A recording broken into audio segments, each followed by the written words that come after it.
नमस्कार मित्रमैत्रिणींनो, डॉक्टर संग्राम पाटील बोलतो. मित्र हो, आपल्याला प्रत्येकाला आयुष्यात कधी ना कधी किंवा अनेक वेळेला असं वाटतं की आपलं आयुष्य काही बरोबर रुळावर चाललेलं नाही आहे, भरकटल्यासारखं वाटतं. आणि अशा भरकटलेल्या प्रसंगी मनात अनेक अनेक विचार चालतात.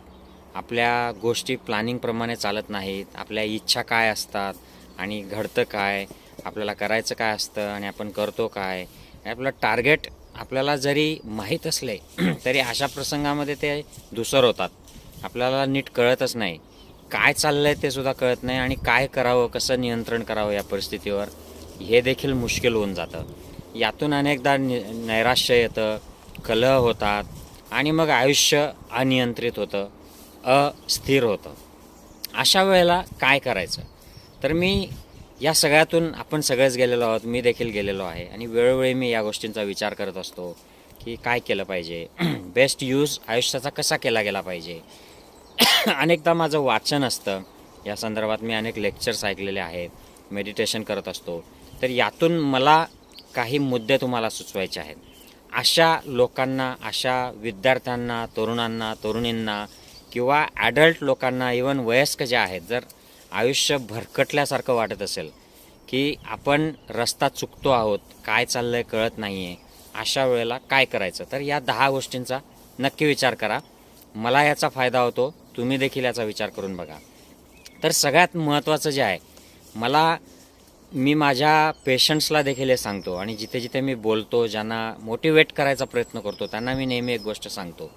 भगवान बुद्धाने सांगितलेली आहे. बुद्धाने आयुष्य हे किती दुर्लभ आहे, दुर्मिळ आहे, याच्याबद्दल एक कथा सांगितलेली आहे. मी अगदी काही सेकंदात तुम्हाला सांगतो.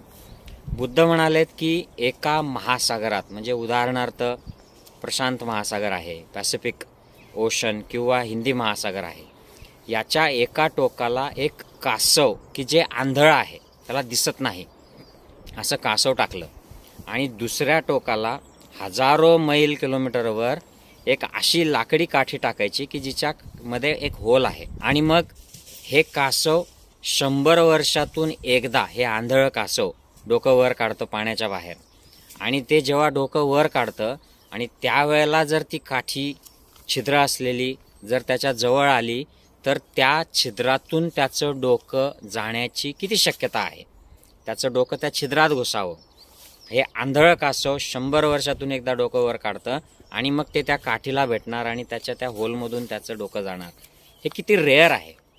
याच्यापेक्षा सुद्धा रेअर अशी अपॉर्च्युनिटी आहे मानवी जीवन जगणं, मानवी जीवनात येणं, असं बुद्धाने सांगितलं आहे. म्हणजे हा किती दुर्लभ, रेअरेस्ट अशी पॉसिबिलिटी असलेला हा मानवी जन्म आहे. त्याच्यामुळे हे आपण सर्वप्रथम पहिला मुद्दा जो आहे की हा लक्षात घ्यायचा की माझा जन्म हा प्रेशस आहे, माझं आयुष्य फालतू नाही, माझं आयुष्य टाईमपास किंवा कुठल्या तरी फालतूच्या संकल्पना, कल्पना, वायफळ चर्चा, गोष्टी, घटना यांच्यासाठी नाही. हे महत्त्वाचं आहे. हा पहिला मुद्दा आहे. आता दुसरा जो मुद्दा आहे की असं जेव्हा धावपळ सुरू असते, भरकटलेलं वाटतं, त्यावेळेला दुसरं महत्त्वाचं गोष्ट, आयुष्याचं महत्त्व समजून घेतल्यानंतर की स्लो डाऊन करा. Just slow down, take a break if you need to. आणि स्लो डाऊन करून करायचं काय, म्हणजे हा जो फास्ट स्पीडमध्ये आयुष्य जगतोय आपण मोटरवेवर, हायवेवर, या आयुष्याला जरा स्पीड लावा. विचार करा, स्वतःविषयी विचार करा की मी कोण आहे, माझं काय चाललं आहे, मी कुठून आलो आहे. असं स्वतःविषयी एक आत्मपरीक्षण, ज्याला सेल्फ रिफ्लेक्शन म्हणतो, की नेमकं माझं काय चाललेलं आहे कळू द्यात स्वतःला. आणि ते कळाल्यानंतर मग आपल्याला थोडासा या आपल्या चाललेल्या परिस्थितीबद्दल एक आकलन होतं आणि याच्यावर काहीतरी करता येईल. मग हे मौल्यवान आयुष्य, प्रेशस आयुष्य आणि त्याच्यात स्वतःबद्दल आकलन केल्यानंतर पुढचा जो विचार आहे 3 नंबरचा मुद्दा, की आपण स्वतःच्या व्हॅल्यूज, तत्त्व, हे मूल्य आपले काय आहेत हे ठरवले पाहिजेत. की माझे तत्त्व काय आहेत, मला आयुष्य कशा पद्धतीने जगायचं आहे, मी कसा जगत आलेलो आहे, माझ्या पर्सनल लाईफमध्ये, फॅमिली लाईफमध्ये, सोशल लाईफमध्ये किंवा प्रोफेशनल लाईफमध्ये, स्पिरिच्युअल लाईफ, पॉलिटिकल लाईफ, जी कुठली लाईफ असेल, याच्यात माझे मूल्य काय आहेत, जीवनमूल्य. प्रामाणिकपणा आहे का, कर्तव्यदक्षता आहे का, की कामचुकारपणा आहे, विश्वासार्हता आहे का, इंटिग्रिटी आहे का, या सगळे जे मूल्य असतात याच्याबद्दल स्वतःचं आकलन आपल्याला झालं पाहिजे की ही मूल्य मला माझ्या आयुष्यात पाहिजेत, की मी या गोष्टींवर कॉम्प्रोमाइज करणार नाही, या गोष्टीवर कॉम्प्रोमाइज करेल आणि हे माझे मूल्य आहेत. हे मूल्य ठरवल्यानंतर पुढचा जो मुद्दा आहे तो हा की आपली एक विश लिस्ट, बकेट लिस्ट तयार करा. आता तुमच्यातल्या बऱ्याच लोकांनी केलेली देखील असेल, मी करतो. मी 2014-15पासनं माझी बकेट लिस्ट करतो. आणि माझे जे कोच होते ज्यांच्याकडे मी 2014-15ला कोचिंग घेतलं होतं, त्यांनी हे बकेट लिस्टबद्दल मार्गदर्शन करताना म्हटलं होतं की ही बदलत राहणार, ही डायनामिक असते. म्हणजे तुमची विश लिस्ट मला या आयुष्यात वैयक्तिक, कौटुंबिक, प्रोफेशनल, पॉलिटिकल किंवा फायनान्शियल, सोशल फील्डमध्ये काय काय अपेक्षित आहे, माझी काय इच्छा आहे की या गोष्टी झाल्या पाहिजेत. तर त्यांचं म्हणणं होतं की या इच्छांना तुम्ही एक टार्गेट टाका. म्हणजे मला यावर्षी इतकं माझं वजन कमी करायचं आहे, तर त्याचं टार्गेट टाका की माझं डिसेंबर 31पर्यंत एवढं वजन झालं पाहिजे. दुसरी गोष्ट त्यांनी म्हणलं की ही रिव्ह्यू करत राहा. म्हणजे यावर्षी कदाचित तुम्हाला काही गोष्टी कळल्या नसतील किंवा काही अति वाटल्या असतील, आवाक्याबाहेर वाटल्या असतील किंवा खूप सोप्या वाटल्या असतील, तर तुम्ही त्याचं पुढच्या वर्षी पुन्हा रिव्ह्यू करा. त्याच्याकडे बघा की अरे हे प्रॅक्टिकली थोडंसं डिफिकल्ट आहे किंवा हे इझी आहे, आणि तुमची विशलिस्ट बदलत राहा. मी अशी दर 3-4 महिन्यांनी माझी विशलिस्ट बदलत राहतो आणि तिच्या टार्गेट्स चेंज करत राहतो, डेडलाईन्स चेंज करत राहतो. तर तशी तुम्ही विशलिस्ट तयार करा की मला काय आयुष्यातनं अपेक्षित आहे, काय करायचं आहे. अशी विशलिस्ट जर झाली, आपल्या व्हॅल्यूज ठरल्या, आयुष्याचं महत्त्व कळलं, की पुढचा महत्त्वाचा मुद्दा आहे तो टाईम मॅनेजमेंट. कारण life is precious, life is rare, there is a wish list, these are values, but time is limited. म्हणून वेळेचं नियोजन खूप महत्त्वाचं आहे आणि आजच्या जगामध्ये तर फारच महत्त्वाचं आहे, कारण वेळ कमी पडतो. म्हणून सगळ्यात महत्त्वाचं आता टू डू लिस्ट करा असं सगळेजण सांगतात, मी देखील करतो. काही लोक सांगतात की ते 4 क्वाड्रंट असे जे असतात, त्या 4 क्वाड्रंट्स अशा 2 फुल्या मारायच्या आणि 4 जे चौकोन येतात त्याच्यामध्ये urgent, important, urgent, non important, non urgent, important, non urgent, non important, अशा 4 प्रकारच्या हेडिंग्स खाली आपले सगळ्या ज्या कामं असतात ते डिवाईड करा. हे देखील काम करतं.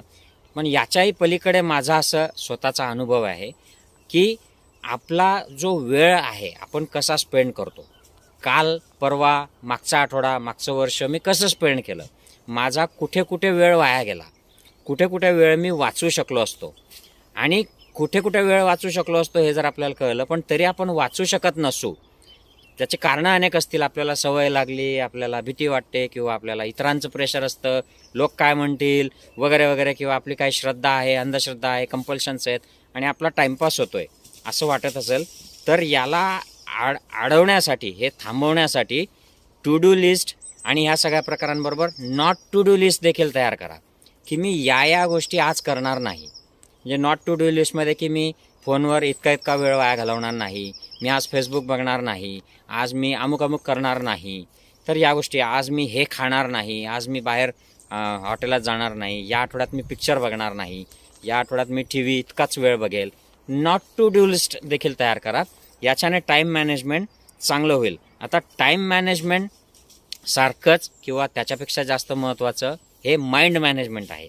म्हणून पुढचा 6वा मुद्दा जो आहे, टिप माझी, की मनाचं मॅनेजमेंट खूप महत्त्वाचं आहे. आणि पुन्हा मी भगवान बुद्धाचं तुम्हाला उदाहरण देईल. भगवान बुद्धाने त्याच्या धम्मपद जे आहे शिकवणूक, त्याच्यामध्ये खूप मनाचं महत्त्व सांगितलेलं आहे. आणि मन हेच सगळ्यात महत्त्वाचं आहे. हे भगवद्गीता देखील सांगते, उपनिषदं सांगतात, सगळीकडे सांगितलं आहे, सगळ्या आध्यात्मिक पुस्तकांमध्ये. आजकालचे गुरु देखील, जे स्पिरिच्युअल गुरु असतील किंवा मोटिवेशनल गुरु, हे मनाचं महत्त्व सांगतात. बुद्धाने तर म्हणलं आहे की सारं काही मनोमय आहे. म्हणजे तुमचं सुख दुःख, त्याच्या कल्पना, त्याचे जे ओरिजिन आहे, कारण आहे, हे मनातच आहे. म्हणून मनाकडे लक्ष दिलं पाहिजे. आणि सिम्पल टिप्स ज्या आहेत मनाकडे लक्ष देण्याच्या, की आपण जर दुराचार जगत असलो आयुष्य, तर मन शांत राहू शकत नाही, आपण आनंदी राहू शकत नाही. बुद्ध म्हणतो की तुम्ही जर मन अशुद्ध ठेवाल तर तुमच्या मागे दुःख असं लागेल की जसं बैलाच्या मागे ती बैलगाडी लागते, तिचं चाक लागतं, ते बैल जसाच पुढे चालतो त्याच्या मागे चाक कंपल्सरी चालतं, असं दुःख तुमच्या मागे लागेल. आणि तो म्हणतो, बुद्ध म्हणतो की जर तुम्ही मन शुद्ध करायला सुरुवात केली तर तुमच्या मागे सुख आनंद असा लागेल की जशी तुमची सावली आहे. म्हणजे तुम्ही जिथे जाल तिथे ती सावली तुमच्यासोबत येईल. तर मन शुद्धीकरण, त्याच्यासाठी शील समाधी प्रज्ञेचा मार्ग आहे. मी विपश्यना करतो, मला खूप छान वाटतं, कंट्रोलमध्ये असल्यासारखं वाटतं. कितीही मोठे आव्हानं आले, मग ते शरीराचे असोत किंवा पैशाचे असोत, समाजाचे असोत किंवा इतर कुठल्या गोष्टींमधले असोत, आयुष्यातले फॅमिली मॅटर्स, तिथे मनाला आपल्याला सक्षम करायला याचा फायदा होतो. मन आपलं बघितलं पाहिजे. दुसरा म्हणजे बॉडी महत्त्वाची आहे. आपला 7वा मुद्दा जो आहे, कारण जर सगळं आवाक्याबाहेर वाटत असेल, भरकटल्यासारखं वाटत असेल, तर मन, शरीर, टाईम मॅनेजमेंट इज इम्पॉर्टंट. आणि शरीराचं बघा, मी नेहमी सांगतो, आपल्याला जेव्हा पोट वाढतं, शुगर वाढते, ब्लड प्रेशर वाढतं, कोलेस्ट्रॉल वाढतं, झोपमोड होते, तर ही काही आजाराची सुरुवात नसते, हा आजाराचा रिझल्ट असतो. आजार सुरू होऊन अनेक वर्ष, दशकं लोटलेले असतात आणि मग ती शुगर आपल्याला फक्त एक त्याचं टिप ऑफ आईसबर्ग जो म्हणतो ते एक लक्षण दिसतं. आणि मग आपण साखर कमी करतो, मग आपण पायी चालायला सुरुवात करतो, मग आपण वजन कमी करायला लागतो. पण तोपर्यंत शरीरात खूप डॅमेज झालेला असतो. म्हणजे आपण हे सगळं प्रिव्हेंट करायसाठी प्रोॲक्टिव्ह असलं पाहिजे. प्रोॲक्टिव्हली व्यायाम केला पाहिजे, आहारावर नियंत्रण ठेवलं पाहिजे, लाईफस्टाईलवर नियंत्रण ठेवलं पाहिजे. पण आपण रिॲक्टिव्हली करतो, म्हणजे ते शुगर वाढल्यानंतर आपण शुगर बंद करतो, तेलकट तुपकट कमी करतो, व्यायाम सुरू करतो. तर प्रोॲक्टिव्ह अप्रोच हवा, रिॲक्टिव्ह नाही. आणि त्याच्यासाठी आपण ॲक्टिव्ह असलं पाहिजे. म्हणून आजच शरीराचं जी राखण आहे ती करायला सुरुवात करा. त्याच्यासाठी तुम्ही walking, jogging, running, swimming, yoga, gym, अजून काय स्पोर्ट्स असतील ते करा, ट्रेकिंग करा. परंतु शरीराची निगा राखा, कारण शरीर हे कायम साथ देईल असं गॅरंटीड नसतं. कधी पण शरीर आपल्याला फसू शकतो, कुठलाही आजार येऊ शकतो, कुठलेही हार्ट, लंग किंवा मेंदूचे प्रॉब्लेम्स होऊ शकतात. म्हणून शरीर फिट ठेवा आणि म्हणजे मग आपल्याला कंट्रोलमध्ये असल्यासारखं वाटेल. कारण एकदा मोठा आजार मागे लागला की कंट्रोल सुटतो. पुढचा जो मुद्दा आहे की असं आयुष्य हाताबाहेर जात असताना, भरकटल्यासारखं वाटत असताना, अस्वस्थ वाटत असताना आपण अनेकदा इतरांकडे बघतो आणि इतरांकडे बघून आपल्याला त्यांचं ज्या गोष्टी चाललेल्या असतात त्या अगदी हव्याशा वाटतात. आपल्याला वाटतं की they are very happy, grass on other side is always green. आपल्याकडे या अशा म्हणी म्हटल्या जातात.